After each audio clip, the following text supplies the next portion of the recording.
Greetings and welcome to the Halloween edition of the Sliders Review.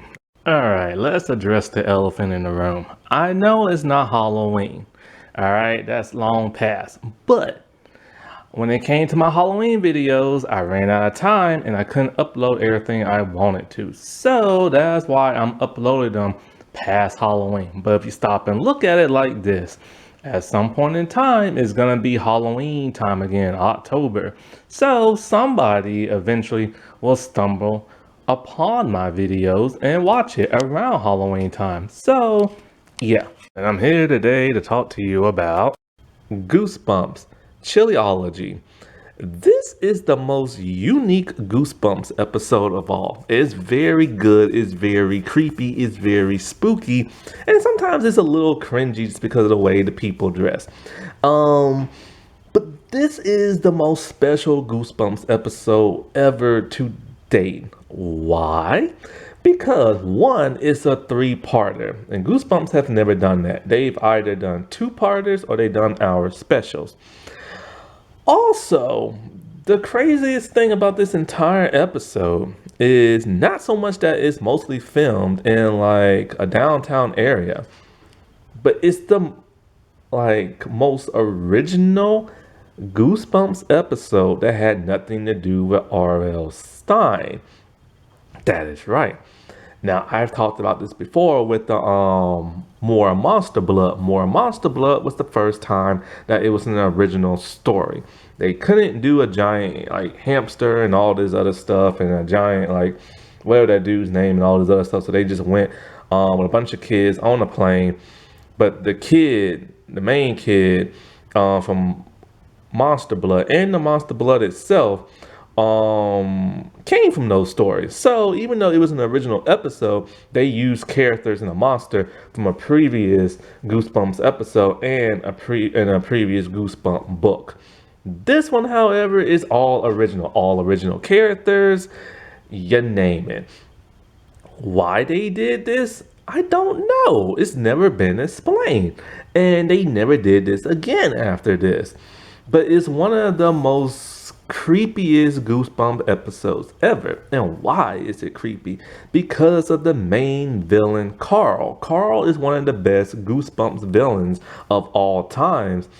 And he's completely made up. R.L. Stine had nothing to do with him. The thing that's creepy about him, he's just a little toy in a little toy town.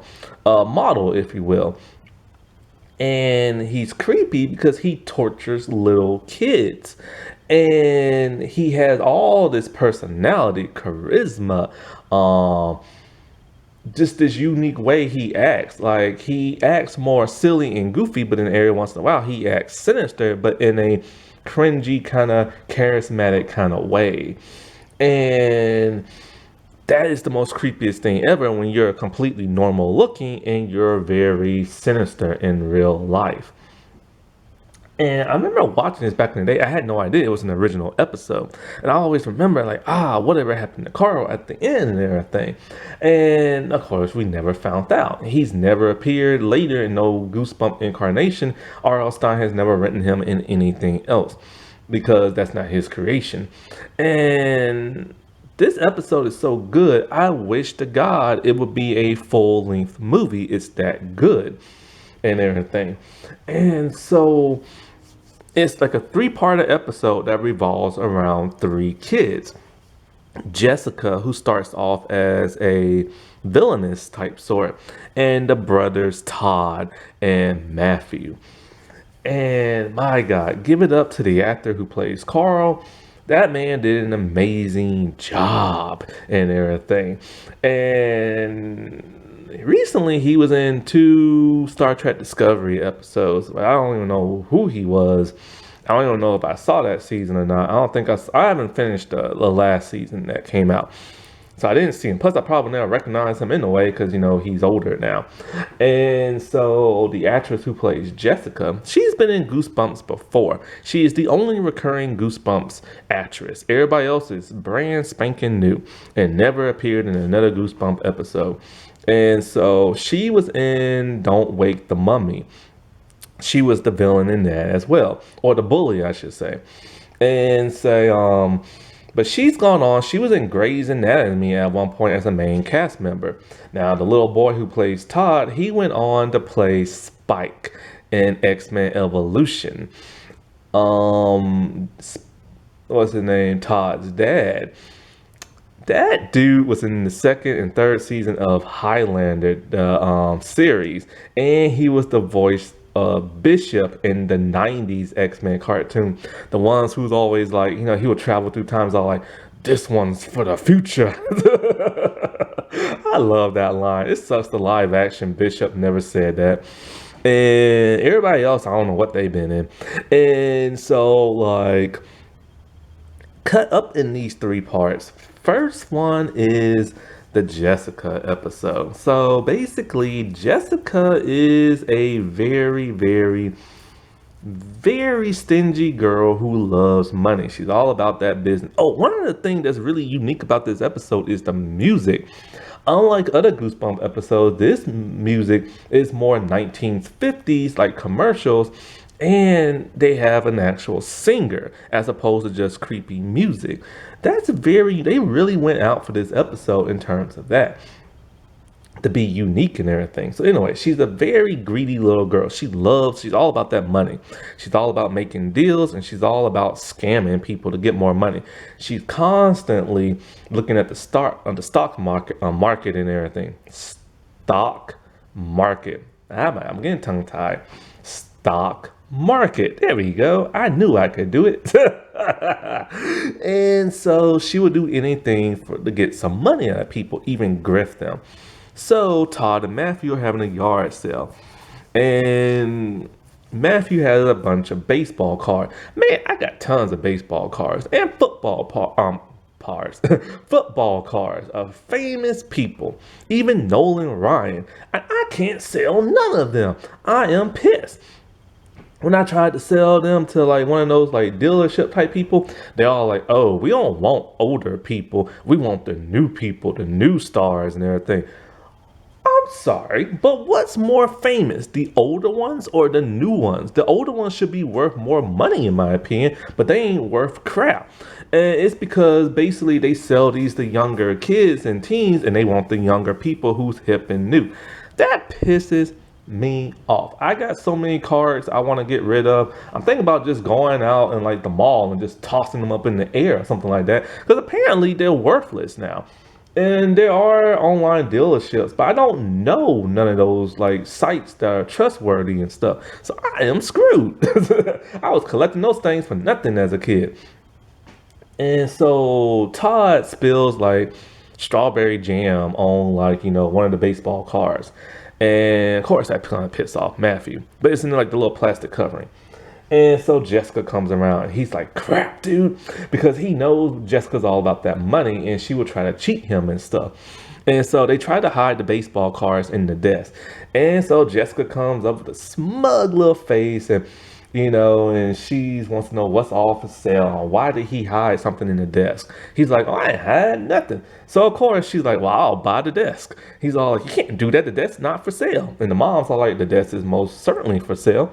And so then he reveals what it is. And so she takes the card and she only wants one, the one that she can smell the strawberry jam on. She's all like, "I'll give you $2 for it." He's like, "What? This is like a collectible item and everything. It's worth a whole lot more money than that." And so Todd tells him, "Well, you only paid like $1 for it." Todd is the youngest one. And so she's all like, "Ah, man, but I only have like a 20. Can you break it?" He's like, "No." She's like, "Well, all I got is this lonely little dollar." So he takes it for $1. Ah, I swear, boy, she is such a grifter and everything. And she walks away with that little smile. And so when she's home, she's on the computer and her brother comes in and he wants to borrow money to buy his mom a birthday gift. She's like, "Sure, I'll loan you the money, but you got to pay me back." And I don't even know if she charges him interest or not. And he's all like, "I ain't got no money to pay you back. That's why I'm asking you for money." She's like, "Well, then I'm sorry," and everything. He's all like, "I guess I'll make her a gift." So Her mom overhears this and she wants her to clean out the attic. She goes up into the attic and there she notices something special, something unique. It's a town replica, little toy model thing. Now, before this episode started, we saw Carl in his toy form talking about everything's open for business or something like that. Didn't know what that really meant, but now we do. So they don't know where the little town model came from, but her mom says she can keep it. And she has to share it with her little brother. But she's like, nah, I'm gonna clean it up and I'm gonna sell it for a profit. And that's all that girl thinks about is money. So when she has it up in the attic, she hears the phone ringing. She thinks it's her cell phone. The old 90s cell phone. I tell you, boy, the flip phones and stuff, the black ones. With the antenna. Boy, that thing was stylish back in the day. Anyways, but the phone isn't coming from her cell. It's coming from the payphone in the little town model and everything. She touches it with her finger, and there it happens. She is teleported inside the game, not game, the little town model thing. Now, at first, she's a little freaked out, but then Karl reveals himself. And when her and Karl are talking, she's never freaked out. She's never like, hey, how I get in this little town? One would be freaked out, but she's not freaked out. She just goes along with it, talking to a complete stranger. He is the only person there. And you're not supposed to talk to strangers, especially male strangers. And so he tells her he's all about that money too. And he wants her to run his lemonade business. And she's just kind of like, lemonade? But yeah, it's all like he's only going to charge like $1 for it. And it's special lemonade. It's Karl's lemonade. This dude has his name on everything. Every business that's there because it's Karl's town. No, Karlsville and everything. So he gives her an assistant, Nikki. I had no idea what Nikki was at first until I looked it up because you can't really tell because of that wig and the outfit. But Nikki is indeed a girl because the person who plays her is Courtney, I think. But I had no idea because you just can't tell because at that young age and with the wig. Now, even though this is a spooky episode, it does get a bit cringy and corny only because of the townspeople and the outfits that they wear. Nikki outfit is very laughable and everything. So it takes away from like that spookiness, especially in the third episode. And so they sell the lemonade to the people. Karl turns up the temperature on the town and it's scorching hot. And everybody loves that lemonade. When Jessica can see this, she starts to price gouge and everything. She overcharged for the lemonade. She puts water in it to dilute it. And then she hides a bunch of it. And we only got one glass left. And who wants it? So people are bidding for it. And one dude bids $100. And Nikki's all like, you're not supposed to do this. Because Karl said, don't raise up the price and everything. But she's all like, I'm getting more money, more bang for my buck and everything. Until she knocks over the lemonade that she hid. The townspeople are angry and they want to literally kill her and everything. And Karl's like, get her, get her, get her, because she's a greedy little pig and everything. And there, the strangest thing happened that I did not expect to happen. Now, the CGI on the transformation is bad, but she transforms into that of a pig. And the pig costume is amazing looking. She has a pig face. She has hooves for hands. It is freaky. And she is freaking out. She can't believe it. And she grabs the money and she just takes off running. And it's like, dude, Karl is sinister. He turned that little girl into a actual pig. And the townspeople are like, Karl loves bacon and everything. And I remember seeing a sign at one point when she was human walking around with Karl and it said like Karl's bacon shop or something like that. And I was just like, oh my God, this is a kid's show. And they are literally going to kill this girl and eat her up. Could you imagine doing that and being like that in real life and everything? And so she's running, she's scared and everything. And Karl's just like loving this as he's on the rooftop. And so like she runs to like, I think she drops the money at some point. And then she runs to like the phone booth. and she's scared. And so she has no idea. She's trying to call 911, but it doesn't work. So for some reason, she thinks, oh, I'll call the cell phone. I guess she thinks that since she got into the town village by touching the payphone with her finger, maybe if she calls like the real world and somebody answers, maybe she'll get teleported back. And so she calls her cell phone, but it's up in the attic. At some point, the brother goes up there and he answers it. And when he does, as soon as the people about to break in, she gets teleported back to the real world and everything. And she is so happy and thankful and lucky. Now, how she knew she would get teleported back, who knows, you know? I wish they would explain a bit more. And so her brother wants to keep the little town village thing, but she's like, no, it's evil. And she's like, look, if you help me throw this thing in the garbage and everything, I'll give you $50 that will give mom a present and you can just keep it. So she turns out to be a nicer person because of her experience in Carlsville. And so when I first started watching, I'm like, maybe Karl isn't evil. Maybe he's there to teach people a life lesson, right? Maybe. So then we see Todd and what's his name? Matthew. They're like, heading home at night. Now, of course, in classic Goosebumps, night doesn't always look night. It'll look like it has an ink wash to it. Why? Because they just put a filter on the camera and they film during the day. You're not supposed to film kids at night because of kid labor laws and everything. And so they see Jessica dump this out and they like, who would dump this? Let's just bring it home. And then we get to the next episode, the Matthew baseball episode. So Matthew is a boy who is on the baseball team. He loves baseball. Everything in his room is decked out in baseball. And he just loves it to death. Only problem is he sucks at playing baseball and everything. And so like when he at his baseball match, he's never been put on the team. And the other coach on the other team can see this and is all like, look, man, the rules state each kid's supposed to play at least once in the season. But then Matthew's coach is all like, no, he sucks and everything. We'll lose the game. And of course, the other coach is so good. Boy. So, of course, the umpires are like, rules are rules. So Matthew goes up to the plate. And the coaches are like, just close your eyes. Maybe you'll get lucky.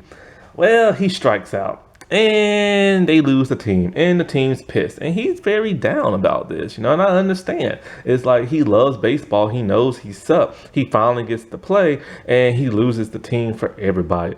He doesn't even want to eat dinner. That's how he is depressed and everything. While this is going on, Todd is like scratching like lottery tickets and stuff. Todd wants money. Can you blame him? Now, his dad tries to give him a pep talk and everything, but it just doesn't work. And, you really feel bad for this kid. And his dad later tells him, if you're not good at something, try something else. And so he's still sad and he's throwing his ball up in the air, but then the ball mysteriously falls over to that of Carlsville and it shrinks.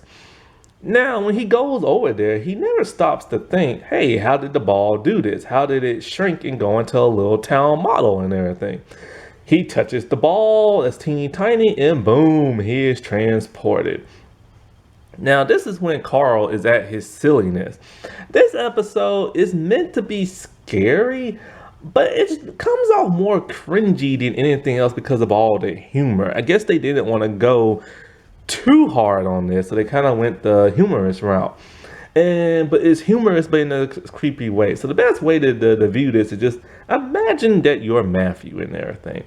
So Karl is there, he's like, I'm the coach and I need you, kid, like you're my star player and everything, and we really gotta win this team and stuff. And so Karl is the color commentary and he's also the coach. And, so Matthews was kind of like, I suck, right? And everything. He's all like, nah, kid, you're my star player and everything. And so, like, he's all like, I'm the only person on the team. He's like, it don't matter. Here's your glove. And then, so next thing you know, it has one of those little automatic ball throwing machines, and they just keep launching them at, like, Todd. So he's constantly screaming and hollering and everything. as the balls are flying near him. There's all these cardboard cutouts of him, and his feet are trapped on this like rotating like wheel thing. And so the balls are knocking down the cardboard cutouts and knocking their heads off, and it's getting near him, and he's getting scared. I don't know how he gets out of that, but somehow he does. And so basically, he's just being tortured on like the baseball field and everything. And like, I hope he got to keep one of those cardboard cutouts because there are plenty of them and everything. I know I would if I was the actor. And so, like, then he's all like, this is crazy. How can one person just play baseball? And so he's like, all right, fine, I'll get you a team. So then next thing you know, there's a team of baseball players, but they're all monsters. Some of their masks are pretty ugly, like terrible looking, like not thought was put in them. And one is actually pretty cool. And so now these monsters are throwing balls at him and all this other stuff. And he's having to play baseball by himself. And he's all like, the only way you can go back home is to get to home base. So Matthew is trying his best to get to home base and everything. He's running and like, the base is like moving. He can't get to it. This boy is being tortured beyond belief. But while this going on, the commentators stand, they're just being like silly and all this other stuff. So it kind of takes away from like the horror aspect, especially with how the actors like screaming and stuff. But it's still, you have to put yourself in that mode, because it's kind of like, crap, if this was to happen in real life, you'd probably be pissed scared too. Then the ground breaks apart and there's lava down beneath, and he has to walk like the plank type thing, and he's trying his best while almost slipping. And it's real like lava. Like, this boy is scared beyond belief. And what makes it worse is that the ball has turned into a monster with razor sharp teeth. And so like he has to balance himself on this beam so he doesn't fall in lava while this like ball is chomping away at him. Well, this dude is determined. He ain't gonna like, crap out. And he gets close to the home base and he slides for it, much to Carl's like aggravation and everything. Then he is teleported back to like his room. And so I was kind of wondering, well, what is the life lesson? Because I thought Karl was about like giving life lessons. But I don't know what the life lesson would be in this one. And unless it's like, if you suck at something, give up. But if you suck at something, ain't you supposed to like try harder and everything? So Karl really is a villain who just wants to torture little kids. He thinks it's fun. And so at some point, Jessica comes over and she apologized for how she treated Matthew. But she's in utter shock and horror as she sees the model house in his room. And she doesn't know how it got there, but she's all like, this thing is evil, and like I got like sucked in, and we have to destroy this thing. So he's all like, my dad has tools in like his shed. So they go down there and they go get the tools. Why didn't they just burn it? Why didn't they just like, burn it? And so Todd, he's walking down the hall and he got like a sweepstakes, like winner type thing. And he's really happy to Carlsville. So he goes to his brother's room for whatever reason. He sees like, the model like thing, which he already knew about. And then all of a sudden he gets transported in. And he gets transported in without touching anything. But then again, he touched the letter that was given to him in the mail. And so now all of a sudden it's a to be continued into the 3rd episode. Well, since he won, Karl was going to give him a parade. And so he's the king of Carlsville for like a day. And everybody's like showering him with confetti. And the townspeople just look too silly looking with their bright, colorful outfits. That kind of takes away from the horror aspect of it. And so he's happy, he's thrilled. He finally won the big time and everything. He's feeling like a king. Well, while this is going on, Jessica and Matthew, they go to their room and they see all this like mail on the floor and they don't know where and how. But then they see the sweepstakes thing and what's his name been sucked in. So they realize that. Because now there used to be 100 people in there, and now it says population of 101. Matthew is freaking out beyond belief, and Jessica's like, we have to go in and save your brother. And no. Matthew's all like, I have to go in and save my brother. And Jessica's like, no way, man. What if we go in there and get stuck? So she doesn't want to go, but they don't know how they're gonna get in. So they're all like, okay, let's just get in the way we got in last time. So she touches like the little phone booth thing. It does not work. And he's all like, well, I was at the baseball field and I touched the baseball. That don't work. Then she decides, wait a minute, what if she turns a little population doll thing? And then she gets sucked in first. And then what's his name is like weary, but he goes in second. And at first she thought he wasn't gonna come. Boy, can you blame them? So they go walking around town. They're looking for Todd, but they can't find him. The town is empty, which is shocking because he normally has people there. It really doesn't, but it normally does, and sometimes it doesn't. So they see the confetti and they're just walking around. But when they walking around trying to find this dude, they're walking slow. I would be running from like building to building and everything. And so, like, while this is going on, Carl reveals that, hey, man, the grand prize is you get to be a part of Carlsville. We're gonna turn you into a plastic toy. And Todd's like, what? He's all like, why are you doing this? He's like, cause it's fun. I love turning people into plastic.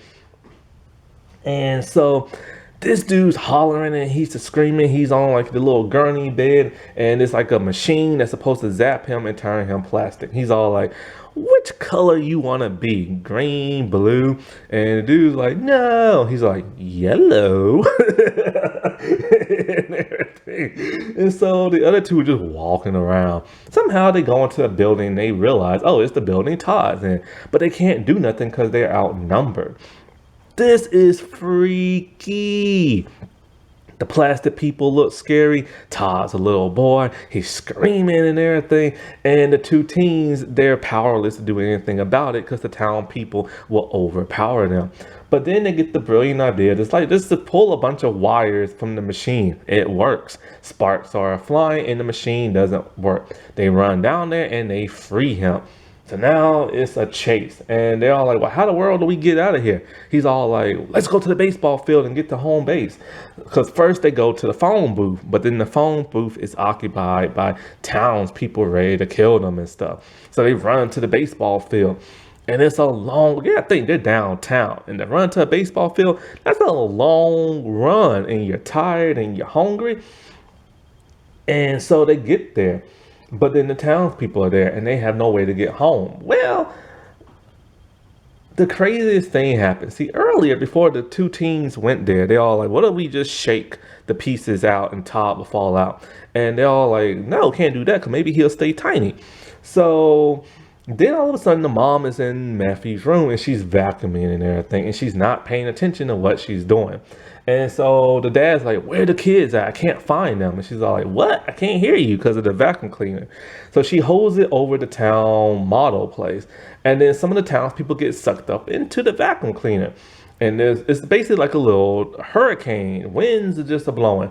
And then he's all like, my mom is like, vacuuming and everything. And he's like, well, what if we go up into like the vacuum and everything? And they're like, what? We'll stay like tiny people forever. He's like, I don't care. Like, as long as we don't have to like, be in Carlsville. So they run downtown again to where the vacuum is like positioned now. And Carl and the town people are trying to stop them. Well, the kids get sucked up in there. And then Carl is just like, dangling and everything. And because, so the mom, she knocks over, no, she doesn't knock it over. I think she does knock it over. She knocks over the town's model, right? And so then she turns off the vacuum and the kids are teleported back. They didn't stay stuck in the vacuum. They convince her that they'll clean it up and everything. But then they all like, we have to destroy every piece of this town thing and burn it. And that's what they do. They finally use their brains and burn Carlsville. And then they only have one piece left, a little person. And they all like, the last person, Karl of Carlsville. Now, this is the part that don't make no sense. They all like, but what if this is not Karl? What if he's like in the room? They all like, they searched the entire room for every piece. And then I think Todd's like, see, there's his head and everything. His head was in the fire, just a burning. Pretty gruesome for a kid show. And they're like, all right, fine, let's throw the last piece in. And they throw the little human body in there. Now, if they have the human body, why is the head detached from it? So clearly that's not Karl that the head was burning. It's just like a printed picture of him from Carlsville. So the kids are happy and they leave. Then all of a sudden, with some really good CGI, we see Carl sliding out the tube with the vacuum cleaner. He's alive and really tiny. And he decided, he's gonna get his revenge somehow. And it ends. And it's kind of like, okay, a little toy is now running around their room. Not only that, but he's a little bit bigger than what he's supposed to be in Carlsville. He should have been tinier, instead of like finger length and everything. But here's the thing: other people got sucked up in the vacuum cleaner. What happened to them? So technically, they are alive. It would have been great to have a follow-up episode to this, but sadly, nothing ever materialized, and they never made a sequel to this. But all in all, this is one of the coolest, like, Goosebump episodes, the craziest Goosebump episodes ever. And Todd's life lesson: I guess don't waste your life scratching off lottery tickets, probably. Now, one thing I like about this episode is that it puts black people in the front and center. It's very rare for a black person to be the center and main stars of a Goosebumps episode, because they're normally predominantly white and there aren't that many people of color. Normally when they are black, they're just like the sidekick role, or the best friend sidekick role. But it's very, very rare for them to be main cast members. Erica Lit something, who was in the Pumpkinhead, she was like the first main black actress to be in a Goosebumps episode, while all the other ones were just like the sidekick best friend role. That wasn't that spooky. Alright, well, I shall talk to y'all later. Bye.